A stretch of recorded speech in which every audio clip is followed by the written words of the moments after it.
નમસ્કાર વિદ્યાર્થી મિત્રો, આજે આપણે એક ફરી નવા વિડીયોની અંદર મળી રહ્યા છીએ। ત્યારે ધોરણ 8 ની અંદર એક નવું ચેપ્ટર શીખવા જઈ રહ્યા છીએ કે જેનું નામ છે ઘાત અને ઘાતાંક, ચેપ્ટર નંબર 10,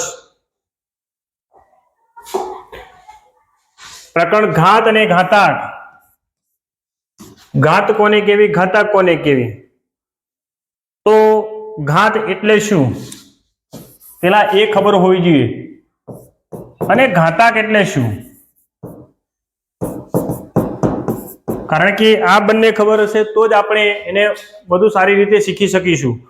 તો ઘાત એટલે, જેમ કે તમે તમારા માથાની ઉપર એક ટોપી પહેરી છે, તો એ જે ટોપી પહેરી છે એ ટોપીને કહેવાશે તમારી શું કહેવાશે? ઘાત। માથાની ઉપર ટોપી પહેરી છે એ ટોપીને તમારી શું કહેવાશે? ઘાત કહેવાશે। ટોપીની ઉપર બીજી ટોપી પહેરી છે તો એને શું કહેવાશે? ઘાતાંક। બરાબર છે? કોઈ એક માણસ છે,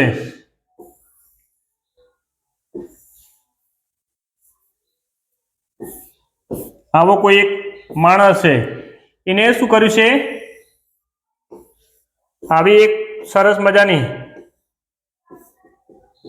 ટોપી પહેરી છે, તો આ જે ટોપી પહેરી છે એને શું કહેવાય? એની ઘાત કહેવાય। માણસે ટોપી પહેરી છે તો ટોપી જે છે એની ઘાત કહેવાય। એ જ રીતે જો અન્ય ટોપી આવી રીતે ઊંધી પહેરી હોય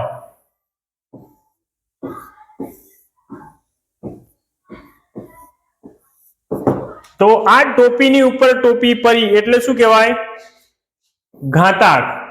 તો આ ચેપ્ટરની અંદર આપણે ઘાત અને ઘાતાંક વિશે શીખવાનું છે। ત્યારે જેમ કે હું 2 ની ઉપર 2 લખું છું, તો આ 2 ની ઉપર 2 મેં લખ્યું એને શું કહેવાય? આ 2 જે છે એને કહેવાય આધાર। ટેકો આપે છે ને એટલે એ શું બની ગયું? આધાર। 2 જે આની ઉપર લખ્યું છે એને કહેવાય છે ઘાત। પણ અહીંયા હું આવી રીતે લખું છું તો આ આધાર ખરો, આ શું છે? આધાર છે। આ શું છે તો કે આપણે આગળ જોયું ઘાત, પણ એના ઉપર ટોપી છે, જુઓ ટોપીની ઉપર ટોપી છે તો શું છે? એ ઘાતાંક કહેવાય। તો આ જે છે ઉપર છે એને શું કહેવાય? ઘાતાંક। શું કહેવાય? ઘાતાંક।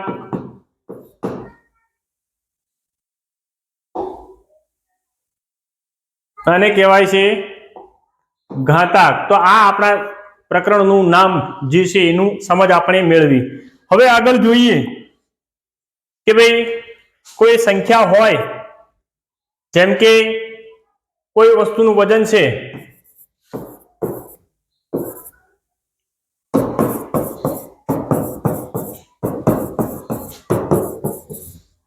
બરાબર છે? આટલા મીંડા છે, પણ હવે આટલી સંખ્યા મોટી લખવી એના કરતા આપણે આ સંખ્યાને ઘાતના સ્વરૂપે લખીએ। તો ઘાતના સ્વરૂપે લખીએ એટલે 52, 93। હવે શું કરી દેવાનું? તો એને ઘાતના સ્વરૂપમાં ફેરવીએ તો પેલા મીંડા ગણી લઈએ, 3, 6, 9 ને 12। તો 10 ની કેટલી ઘાત આવશે? 12। બરાબર છે? આવું લખવાના બદલે આપણે આવું લખી શકીએ। બરાબર છે? અને જો આવું આપ્યું હોય તો એને આપણે આ રીતે લખી શકીએ છીએ। અને આ ઘાતમાંથી આવા સ્વરૂપમાં લખવાના સ્વરૂપને કહેવાય છે પ્રમાણિત સ્વરૂપ। કયું સ્વરૂપ? પ્રમાણિત સ્વરૂપ। આપણે જોઈએ ઘાતના નિયમો। ઋણ પૂર્ણાંક ઘાતાંક। ઋણ પૂર્ણાંક ઘાતાંક એટલે 10 ની -2 ઘાત। એટલે શું?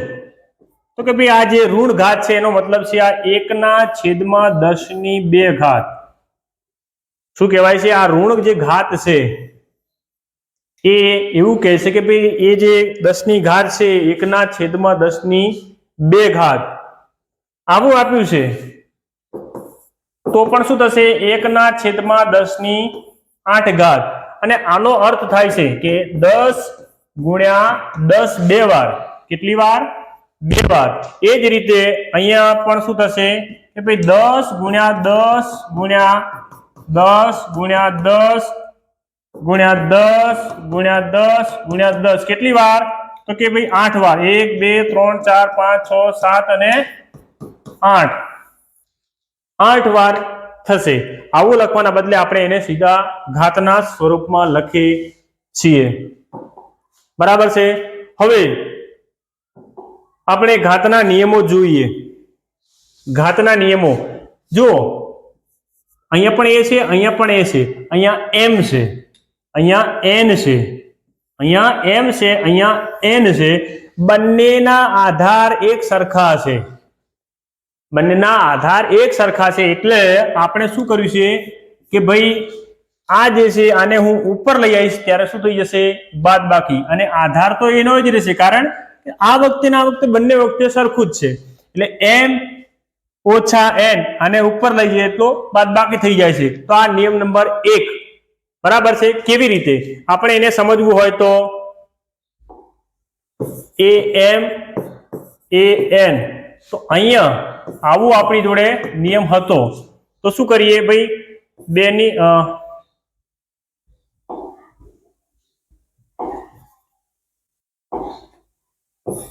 ની 5 ઘાત અને અહીંયા 2 ની 3 ઘાત. તો અહીંયા શું થશે? 2 ની 5, કારણ કે 2 2 છે, બંને આધાર સરખા જ છે. 5 ઓછા 3 તો 2 ની કેટલી ઘાત વધશે? 2 ની 2 ઘાત. તો આ જે નિયમ છે, આ નિયમ આવું કહે છે. બીજો છે a અને એક છે a, બીજો છે b, બંનેની ઘાત સરખી છે. કેવી રીતે? તો ધારો કે અહીંયા a ની m, b ની m. તો આ એવું કહે છે કે ભાઈ અહીંયા ધારો કે તમે 8 લીધા છે, 8 ની 4 ઘાત, અહીંયા 7 ની 4 ઘાત. તો બંનેની ઘાત કેવી છે? સરખી છે. તો બંનેની ઘાત સરખી છે તો બંનેને કૌંસમાં ભેગા લખીને કૌંસ બહાર એની ઘાત સરખી તમે બતાવી શકો છો. તો આ શું થયું? એનો નિયમ 2. નિયમ નંબર 3, ઘાતની ઉપર ઘાત હોય તો ઘાતાંક. તો અહીંયા શું કહે છે કે ભાઈ 2 છે, 2 ની અહીંયા 4 ઘાત છે, પણ કૌંસની બહાર પણ એની ઘાત છે.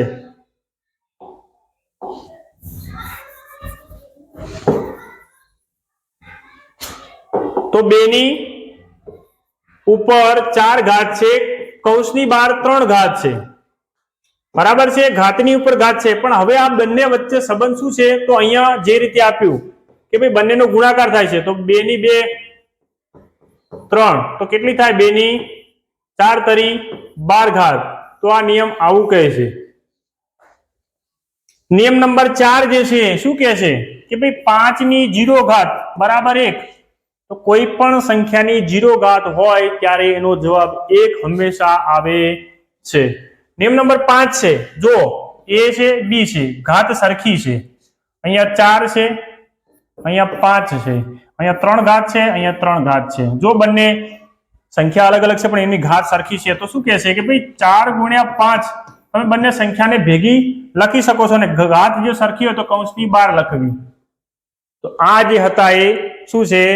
ઘાતાંકના નિયમો. બરાબર છે. અને અહીંયા બંને આધાર સરખા છે. બરાબર છે. ઘાત અલગ અલગ છે તો એમની બાદબાકી કરી જોઈ. કઈ રીતે? તો આપણે અહીંયા એના ઉદાહરણો લઈને જોયું.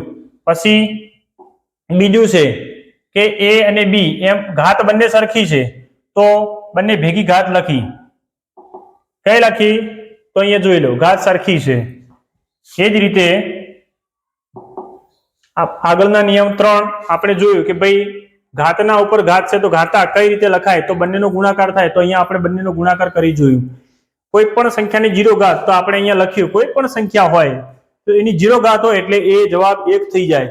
અહીંયા જો બંને આધાર અલગ અલગ છે, a અને b છે, ઘાત સરખી છે, m છે, અહીંયા પણ m છે, તો બંને સંખ્યાને ભેગી ગુણાકારમાં લખી દઈએ અને ઘાત એક સરખી. તો અહીંયા બંને સંખ્યા ભેગી લખી છે અને ઘાત જે છે એ સરખી હોવાના કારણે કૌંસની બહાર દર્શાવી છે. હવે આપણે જોઈએ આ પ્રકરણની અંદર આગળ ઉદાહરણો. શું કહે છે? કિંમત શોધો. કિંમત શોધો.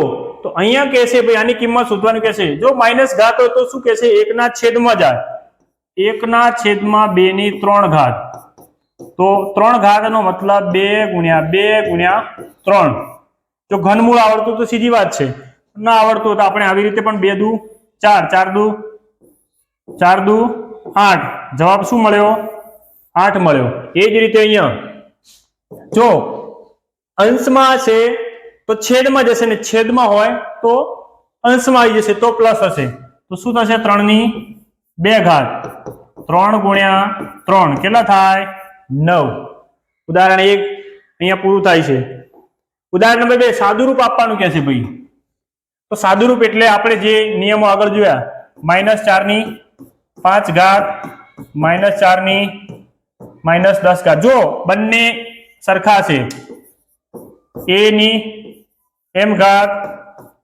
a ની n ઘાત તો શું લખતા હતા m આધાર સરખો હોવાના કારણે બરાબર છે તો અહીંયા પણ જોઈએ આધાર સરખો છે તો -4 ની 5 ઘાત